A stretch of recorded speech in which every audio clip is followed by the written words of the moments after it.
Tokyo. The most modern city in Asia. A place where every apartment is scanned with a QR code before you move in. Every floor has cameras, security guards, quarterly safety inspections. Nothing can happen without being recorded, right? Then explain this to me. A foreign exchange student vanished from inside his own locked apartment. No signs of forced entry. No struggle. And the security camera?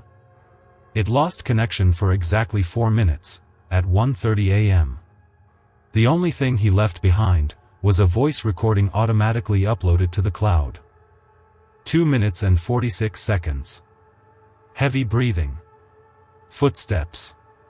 And then, laughter. Not clearly male. Not clearly female. It started with a soft giggle, then spiraled into manic, unhinged laughter. Then, silence. It happened in Unit 706. Ayama Heights. Right in the heart of Shibuya. Room 706 has never appeared on any apartment listing. But somehow, Riku, a Korean exchange student, was offered the place, for an unbelievably low price. No one warned him about the rusted hook on the ceiling. No one mentioned the strange laughter heard by residents on the 6th and 8th floors. No one told him about the 2 girls who used to live there. And how one of them hanged herself in 2019. And during the short 3 nights he spent in that apartment, things started happening. Things that made no sense. But Riku didn't sound panicked in the audio. No. He spoke like someone who had already accepted that some places, once you enter, you are no longer yourself. This is the beginning of the final recording Riku left behind. And I've translated the full tape to share with you. If you've always believed you're too rational to believe in ghosts, stay until the end of this video. Because sometimes, the scariest thing isn't seeing a ghost. It's knowing it's there. And realizing you can't leave. So turn off the lights. Put on your headphones. And whatever you do, lock the door. His name was Riku. 22 years old. Born and raised in Busan, South Korea. Logical. Skeptical. Not superstitious.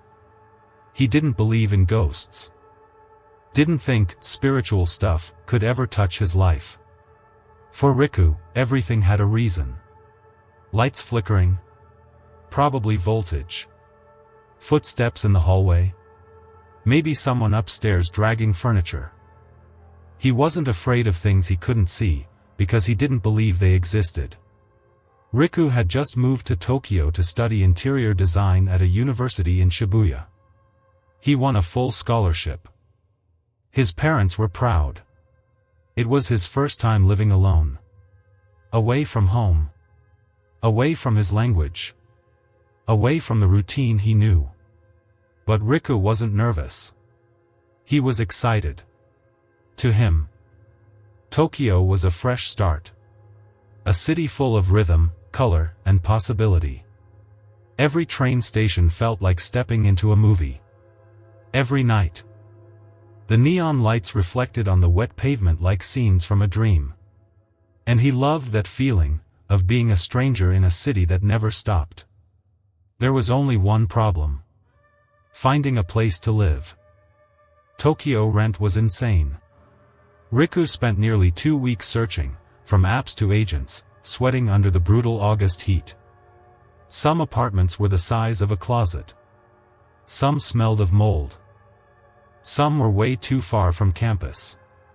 And when he did find a place he liked, someone else had already signed for it. Or the price was impossible. That was when he met Now. Now was a third-year student at the same school.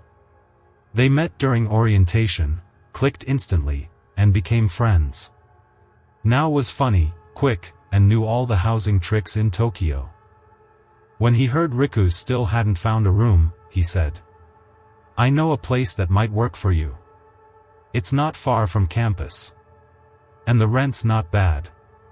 The building was called Ayama Heights. Just a regular-looking apartment block in a quiet corner of Shibuya. Clean. White walls. Glass doors. 24/7 security. Nothing fancy. But something about it felt right. Comfortable. They visited the next day. The receptionist said, "Sorry, we're currently full." Riku nodded. He expected that.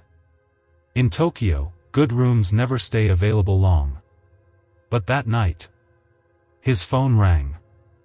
It was the receptionist. Her voice sounded rushed. "A unit just opened up. If you want it, come sign tomorrow, you can move in right away." The unit? 706. Riku didn't overthink it. Good price.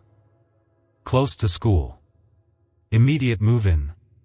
In his head, it felt like one word, lucky. But sometimes, luck is just a trap dressed up as convenience.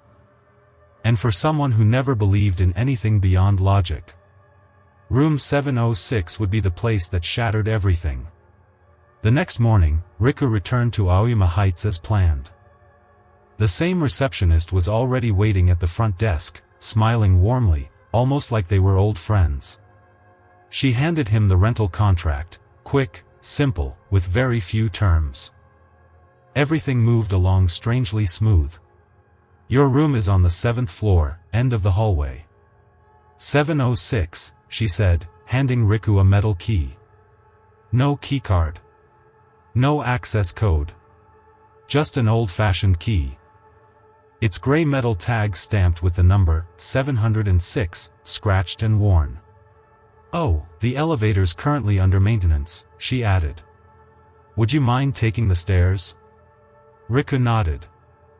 Slung his backpack over one shoulder, grabbed his suitcase, and started the climb. The building wasn't tall, just 8 stories, but the stairwell was narrow, and the lighting dim.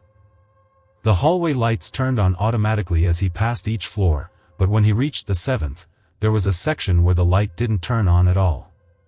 He paused. That stretch of hallway ahead looked dimmer. Not just from lack of light, but as if covered in a faint gray film. The silence was eerie, so still that he could hear each one of his own footsteps echoing softly around him. At the end of the corridor, room 706 appeared. There was nothing remarkable about it.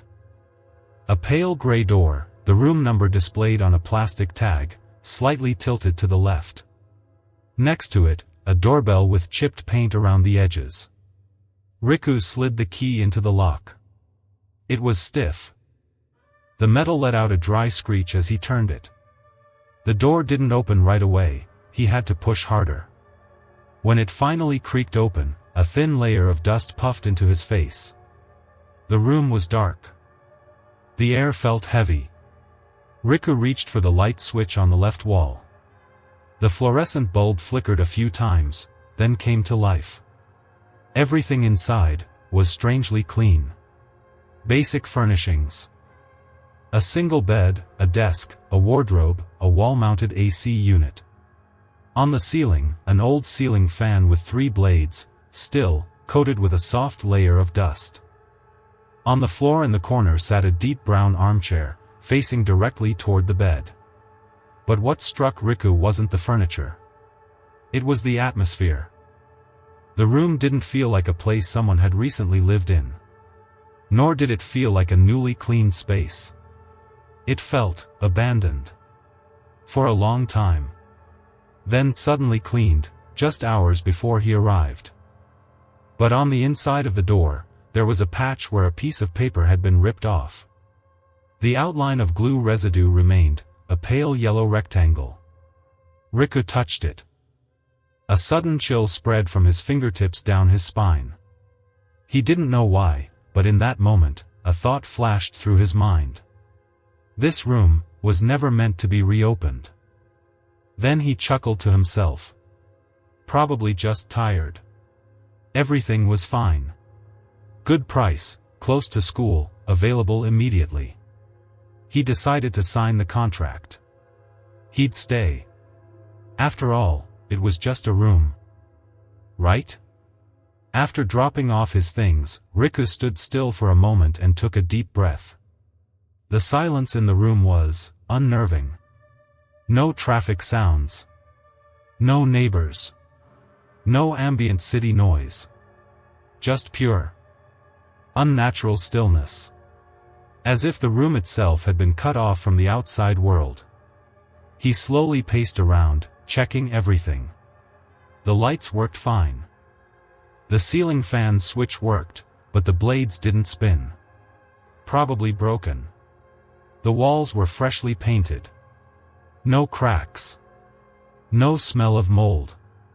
No signs of insects. Everything was too perfect. Too clean. Riku opened the drawer. The inside was lined with patterned paper, cut with surgical precision. No dust, no scuff marks. Even the tightest corners, behind the AC unit, under the desk, were spotless. As if someone had scrubbed the room, inch by inch, with a toothbrush. Then he noticed the armchair again. Vintage design. Dark brown velvet upholstery. Positioned directly across from the bed, like someone used to sit there. A lot. For a long time.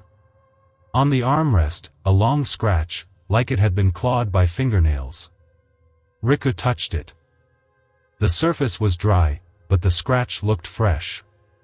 Too fresh. He crouched to check underneath. Nothing. But what made his skin crawl was the tile underneath the chair. So clean. It revealed 4 dustless footprints. Perfect outlines where the chair had recently been placed back onto a thin coat of dust. Which meant the room had been dusty. Until very recently. And that chair had been moved. By someone. Riku swallowed hard. He opened the wardrobe again. Still empty. But this time he noticed the shape of the glue residue more clearly. A rectangle. Exactly the shape of an old charm or ofuda. A talisman meant to seal something away. The thought came again, sharper this time. Someone tried to seal something in this room. He shut the door. His hands were cold. He walked over to the window. Opened it. A soft breeze rolled in from the rooftop, cooling the air. It helped. But as Riku turned away, the window slammed shut. Bang. Startlingly loud. No wind. No impact. It just closed. He whipped around, staring. Then forced a breath out. Probably just a loose hinge. He walked back and locked the window tightly. The rest of the afternoon, Riku spent wiping things down. Even though there wasn't much to clean. Maybe it was his way of grounding himself. Touching each surface. Reclaiming it. Telling the room. This is mine. Instead of letting the room consume him. Still, the feeling never left. That faint, uneasy presence. Like something inside the room was quietly watching. Around 5 p.m. As the sun began to dip behind the tall buildings of Tokyo, Riku decided to head down to the lobby for a bottle of water and to ask a few questions about the building's rules. His room didn't have Wi-Fi yet, and he wanted to know how to sign up for a private connection. The lobby was as quiet as it had been that morning. A soft green glow came from the vending machine. Clink, a can of barley tea dropped into the tray. Riku reached down to grab it, and noticed an older man standing at the security desk, head bowed, writing something into a logbook. He looked to be in his 60s, thin build, dressed in a neatly buttoned gray security uniform. His hair was mostly white, though his face didn't seem especially old. Still. There was something about his eyes, something tired, even before he looked up. As if he'd seen too much in this building, and had no one to tell. Riku approached with a polite smile and bowed slightly. I just moved in today. Room 706. At that, The man paused mid-sentence. He didn't look up. Didn't respond right away. He just stopped. Even the air around them seemed to pause with him. One breath passed. Then another. Finally, he lifted his head and looked at Riku. His tired gaze was now replaced by something else. A fleeting expression of confusion. Or maybe quiet disbelief. As if he'd just heard something that shouldn't exist. 706, he repeated slowly. Riku nodded, a little puzzled. Yes, that's right. Is something wrong? The man didn't respond at first. He studied Riku's face, like he wasn't sure if this was a joke. Then he lowered his gaze, took a sip from the cold paper cup beside him. Did you already sign the contract? He asked calmly. Yes, this morning, Riku replied. The man went quiet again. Weighing something silently. That room's been empty for quite a while. He said. A long time. People have lived there before. But none of them stayed more than a month. Some moved out in the middle of the night. Some sent their keys back by mail, never came to collect their things. Riku let out a small laugh, assuming the man was just trying to spook him. Is there something wrong with it? The guard looked away. I don't know. I've heard strange noises late at night. Sometimes, the lights in that room flicker on the cameras, even when it's listed as vacant. But I have no proof. And I don't want to make a fuss. I'm just the security guard. He put down his pen this time, meeting Riku's eyes directly. Sleep well. And if anything unusual happens, don't try to explain it. Just leave. As soon as you can. Riku stood there, silent. It didn't sound like a warning. It sounded like a confession. From someone who had once witnessed something he wished he could forget. Riku thanked him and turned to go back upstairs. The can of barley tea in his hand now felt heavier than before. Each footstep echoed louder in the hallway. As the guard's words kept replaying in his head. If anything unusual happens, don't try to explain it. And for the first time all day, Riku realized. He didn't feel comfortable returning to room 706. That night, after showering, Riku laid down on the single bed, phone in hand. Browsing the news using the temporary Wi-Fi hotspot now had set up for him. Above him, the ceiling fan still wouldn't spin. The air inside the room held on to a strange coldness that he still couldn't quite describe. He noticed that with everything turned off, the only sound in the room was his heartbeat. Tokyo at night was never this quiet. There should have been something. A car in the distance. Voices from the street. The hum of a train. But this room felt like a sealed glass box. Cut off from the world. Riku rolled to one side, pulled the blanket to his chest, and shut his eyes. He tried to push the guard's words out of his head. Tried to forget the cold chill from the closet earlier. Told himself, I'm just tired. Sleep it off, and everything will feel normal tomorrow. And slowly, he drifted off. It's unclear how long he'd been asleep. Maybe an hour. But suddenly, Riku's eyes opened. The room was still dark. Except for the thin bands of light slipping through the curtain from the rooftop terrace. And then, he heard it. Very faint. Softer than a breeze. But definitely not the wind. A laugh. A low, quiet giggle. It lasted only a few seconds, and stopped. Not loud. Not like the screams in horror movies. But intimate. Like a whisper. As if someone was sitting right beside his ear. Laughing at a joke he couldn't understand. Riku bolted upright. The room was silent again. Nothing had changed. No one was there. He held his breath. listened closely. And then, the laughter returned. Even fainter. But this time, it came from above. Not the hallway. Not a neighbor. But directly over his head. Even though the 7th floor was the top floor. Riku looked up at the ceiling. The fan was still. The old metal hook in the center hung quietly. He climbed out of bed and flipped on every light. No one. The room looked just as clean, and just as cold, as it had earlier.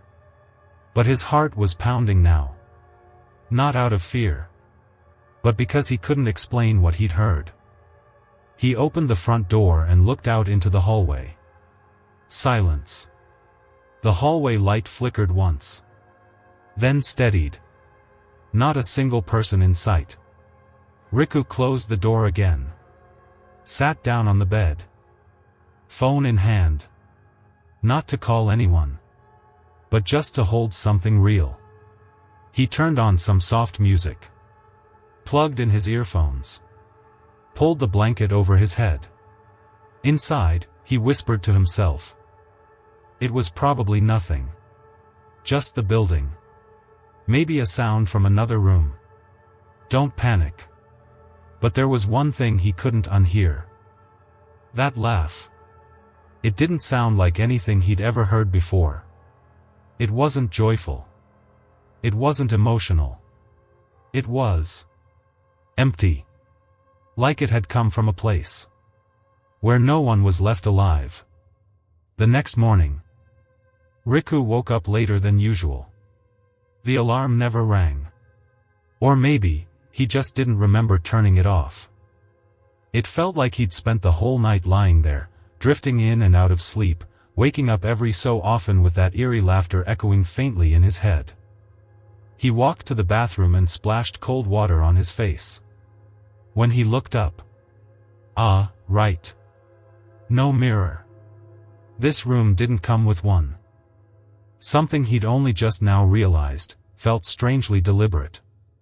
He made a quick cup of instant noodles, ate quietly, and headed to class. The entire day passed in a blur. His eyes stung from the lack of sleep.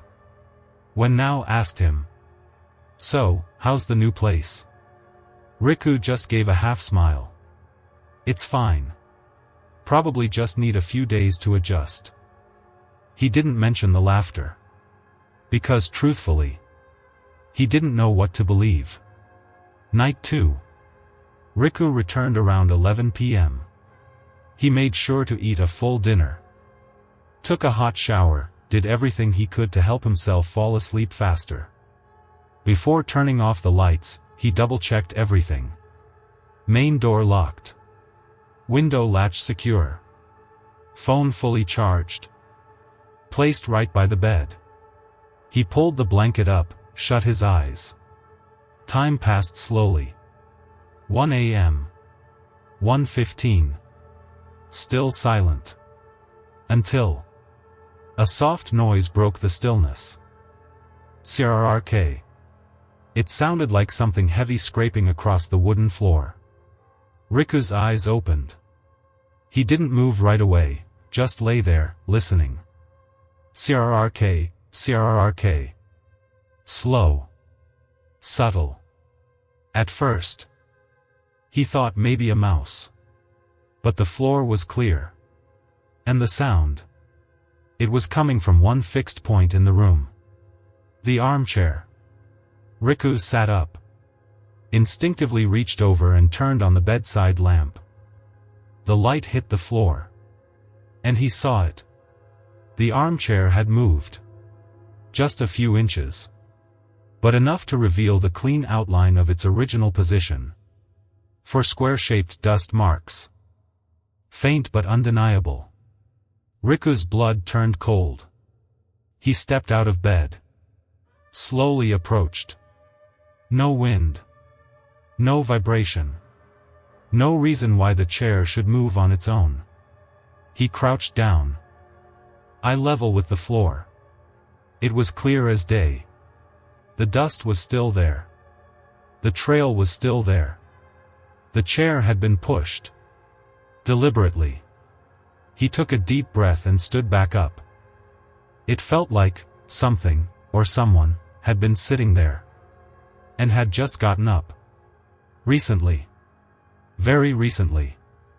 Riku returned to the bed. Grabbed his phone. Switched to video mode. Nothing unusual. He looked back at the chair. Then slowly dragged it back to its original position. Carefully. Precisely. Then snapped a photo. Just in case it moved again. He pushed the study desk up against one side of the chair. As if blocking it would somehow stop it from moving.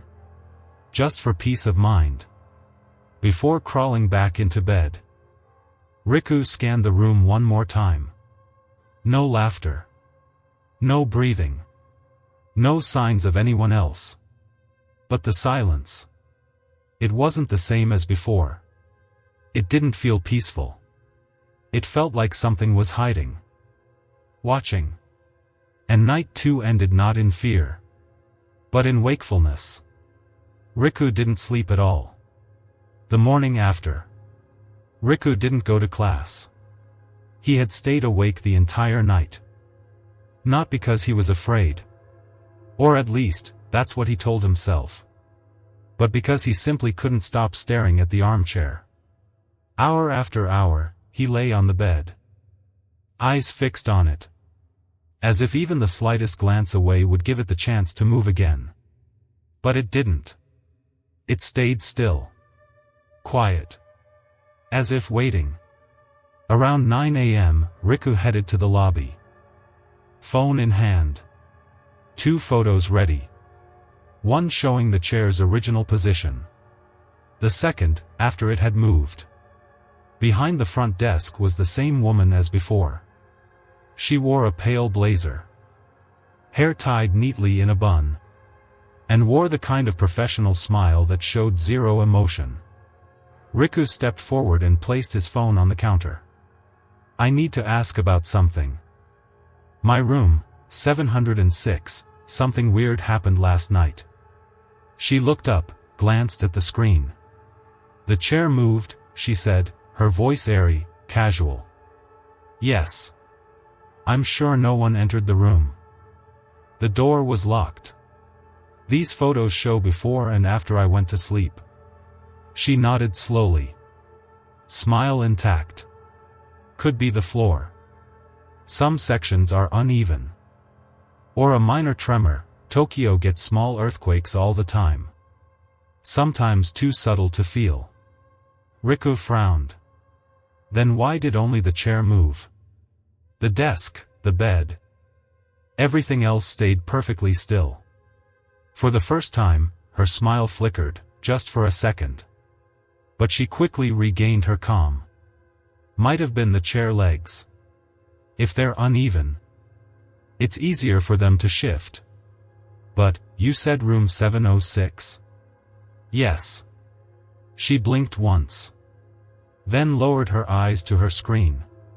Typed something quickly. Room 706 is currently listed as unoccupied. Riku froze. What? I signed the lease yesterday. I'm staying there right now. She tapped a few more keys. Then smiled again, this time gentler. Sorry. Might just be a system delay. That room was vacant for quite a while. Sometimes it takes time to update records. Nothing to worry about. Riku stared at her screen. She was clearly hiding something. Who lived there before me? He asked. I'm sorry, we're not allowed to share tenant history. But if you're feeling uncomfortable, you can request a maintenance check. Or ask for a transfer once a room becomes available. When will that be? We're currently full. But when something opens up, I'll call you immediately. The way she said it. Exactly how she said it the first time Riku arrived. No rooms available. Then hours later, 706 opened up. He looked her straight in the eye. Room 706, there is something wrong with it, isn't there? She smiled again. Absolutely not. If anything were wrong, the building would have closed that unit down long ago. You're safe. If anything were wrong. That sentence echoed in Riku's mind as he made his way back upstairs. Because clearly, that room had been shut down once. And she was the one who opened it again. Not out of duty. But for some reason. She would never say out loud. Riku didn't return to room 706 right away. After that unsettling conversation at the front desk, he wandered the streets of Shibuya for nearly an hour. His mind was spinning. Too many questions. Too many things that didn't add up. The laughter. The chair. The strange way the manager smiled. Every piece pointed to something Riku could no longer ignore. There was something wrong with room 706. And pretending otherwise was no longer an option. Eventually, he pulled out his phone and called now. I need your help. It's urgent. Really urgent. That afternoon, they met at a small cafe tucked between narrow alleys, just blocks away from the Ayama building. Riku told now everything. From the soft laughter on his first night, to the chair that moved on its own, and the front desk manager who seemed to know more than she let on. Now didn't laugh. He didn't look skeptical either.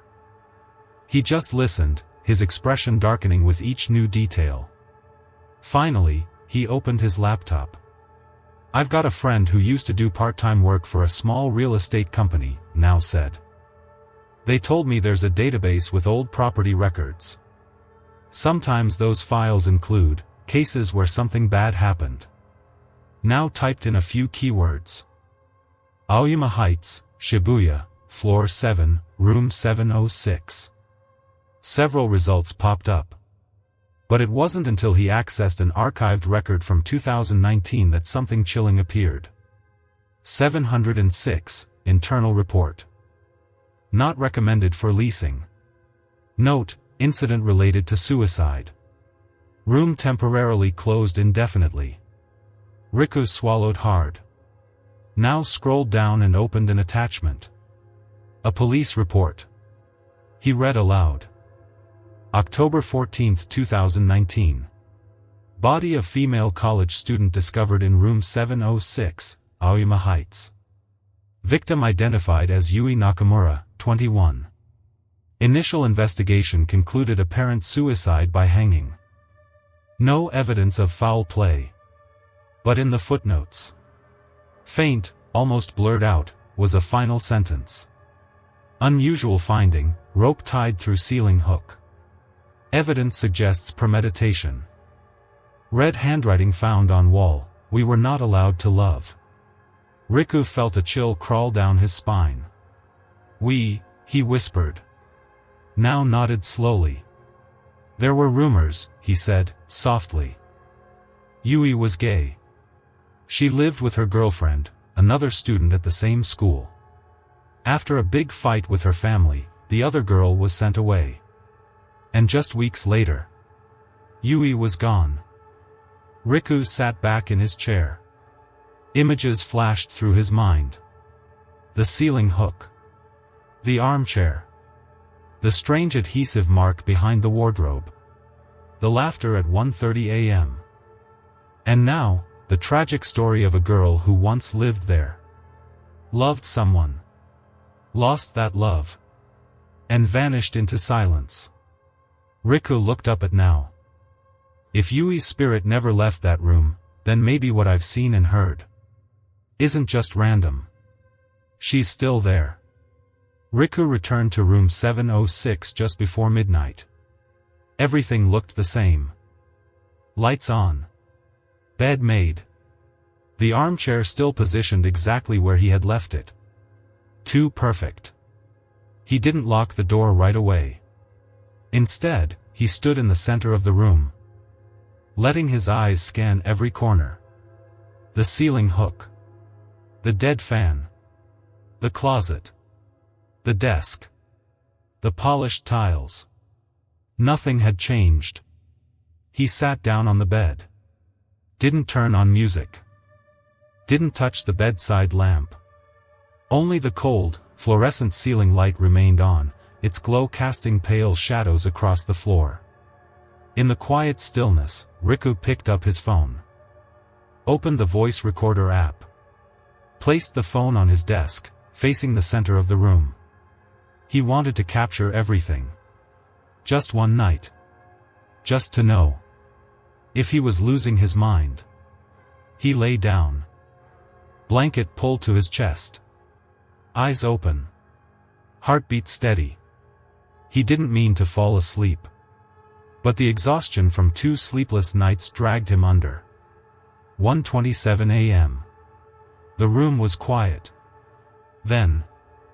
The fluorescent light flickered. 1:28. A faint click, from the ceiling fan, though it remained off. The ceiling hook trembled, ever so slightly. 1:29. The armchair let out a low scrape. As if someone was shifting their weight. 1:30. It happened. Riku's eyes flew open. Not because of a sound. But because of a sharp coldness crawling up from the soles of his feet, slicing along his spine. He couldn't move. His body felt pinned down by something unseen. And then. He saw it. A rope. Hanging from the ceiling. Dangling. Swaying gently in the still air. Then came footsteps. Soft. Measured. Emerging from the shadows by the wardrobe. A woman. She wore an old, white yukata. Her long black hair fell over her face, hiding most of it. She walked barefoot, making no sound on the tile floor. A dark bruise circled her neck. Deep and permanent. Riku couldn't scream. Couldn't flinch. Only his eyes moved, wide, locked in terror. She stepped toward the armchair. Sat down. Lifted the rope off her shoulder. Then slowly stood. And placed one foot on the chair. Her hands raised the rope. Slipped it around her neck. And then. She kicked the chair. The snap of the rope. The gust of air. The crunch of bone. A dry, cracking sound like breaking a stick. Her body swayed gently, hanging in the center of the room. Back arched. Head bowed. Hair flowing downward like a curtain. Then. She looked up. Eyes wide open. Empty. Her lips moved, though no sound came out. But in Riku's mind. A voice. A whisper, clear and cold as ice, spoke from right beside his ear. Why are you here? At that moment. The ceiling light went out. And darkness swallowed the room. Then came the laughter. No longer soft. No longer distant. But loud. Violent. Shattering the silence like a scream of rage. Like a warning. Like a mockery. Riku thrashed, body convulsing. And finally, he broke free. He sat up, gasping, drenched in sweat. His shirt clung to his back. His lungs burned. The room was lit again. No rope. No woman. But the armchair was right back where it started. Riku didn't sleep another minute after the nightmare at 1:30 a.m.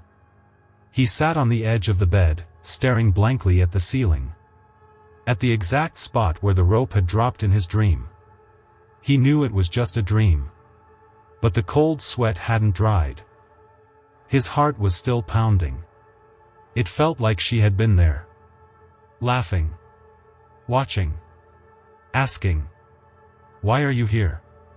As the sky lightened outside, Riku pulled out his phone.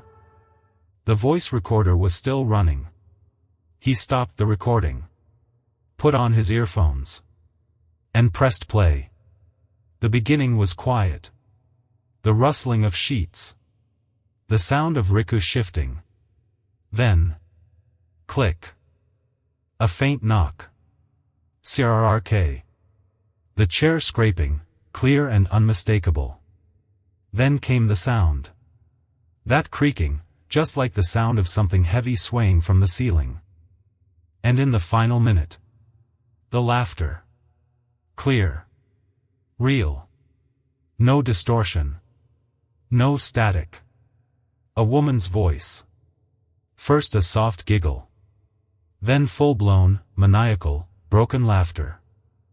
Riku yanked off the headphones and tossed the phone across the bed. His hands were shaking. This was no longer just a dream. He called now immediately. Now, please come over. I can't be alone right now. The call rang. No answer. He called again. Still nothing.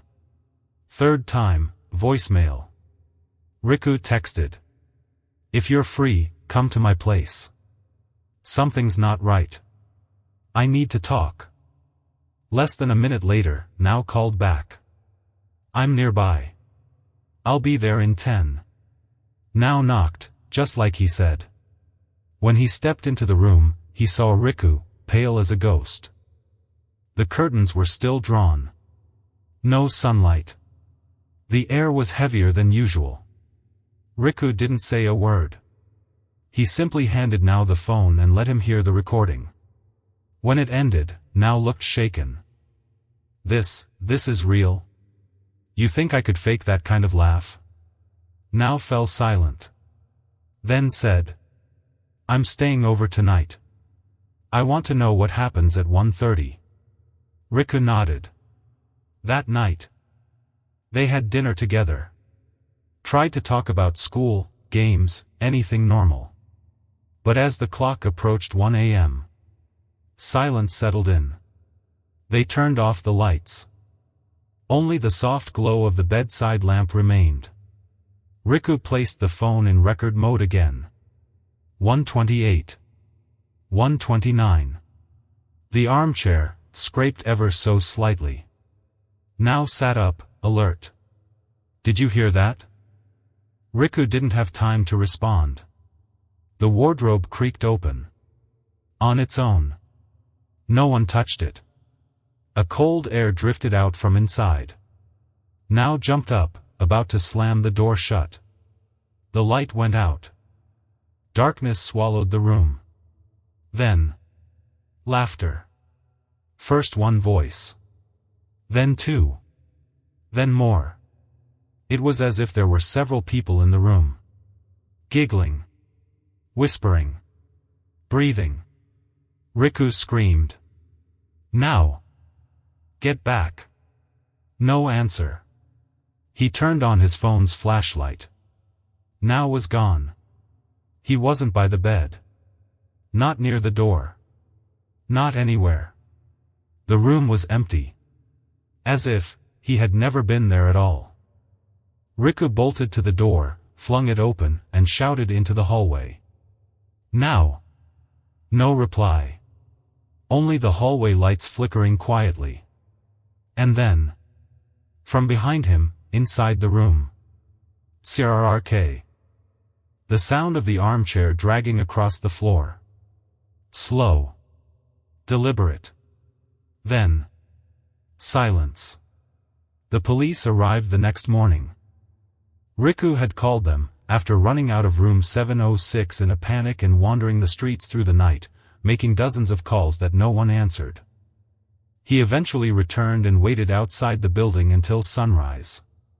When the officers entered room 706, they found nothing unusual. No signs of a struggle. No blood. No damaged furniture. No sign of Now. The armchair was in place. The closet was shut. The fan still. And no one believed there had been a second person in the room that night. The building's guest log showed no visitors. There was no record of anyone named Now. No sign-in.